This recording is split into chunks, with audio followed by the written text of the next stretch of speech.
Thoughts on Envoy comments on the CDL expansion and challengers?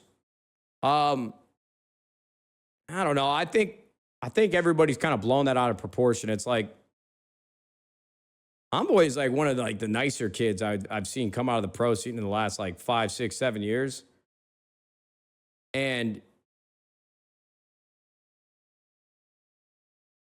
I don't know if I necessarily disagree with just the idea of expansion teams. I know they haven't won an event this year, so I'm not trying to put words in their mouth, but do I think there's a lot of talent in challengers that just needs the right opportunity? There's always going to be. I think without a doubt there's always going to be. And I'm not probably the best like scout or judgment of talent, and I definitely don't keep up with the challengers scene. So that one's a little out of my neck of the woods of what I should probably be speaking on. But I definitely see where Dylan is coming from, saying that, say they added another 2 teams to the league. And the biggest complaint thus far is from at least a sentiment that I've seen consistently in the CDL, especially in the offseason. And now with FaZe winning 2 events in a row, this is a pretty top-heavy league. And I don't think it's as top-heavy as people thought it was going to be at the beginning of the year, because Surge picks up Neptune. They look like a top 4 team, top 3 team. Toronto Ultras also looked really, really good. Optics should be better than they are. Then you have FaZe and LA Thieves. That's like 5 teams right there. But how many teams are in the league right now? 12? What is it? 10? 12? How many teams are in the league?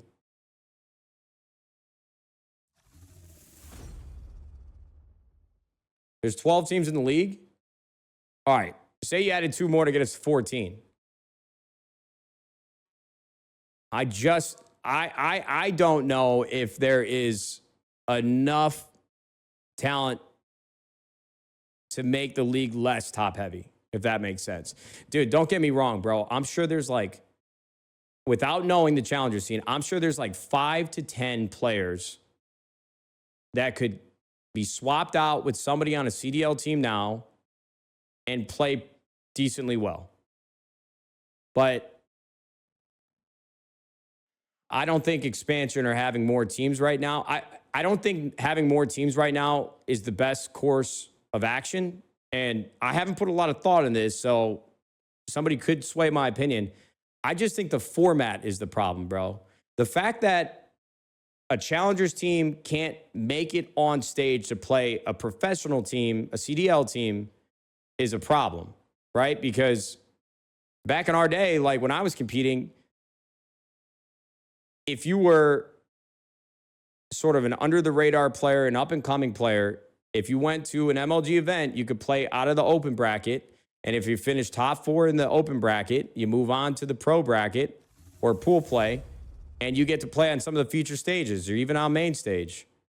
But I just don't know how you fix that format or who's going to take the plunge and do it, or if it's ever going to happen. So I don't know, man. I think people should go easy on Dill because he's been in the league for a long time. He's a world champion. He's won multiple events. And I don't think he's a very egotistical guy. Now, his comments and delivery might have sounded a little too egotistical, but I think Dill is a great kid on and off the game. And one moment of like feeling himself and all that, I don't think is enough to like throw him under the bus.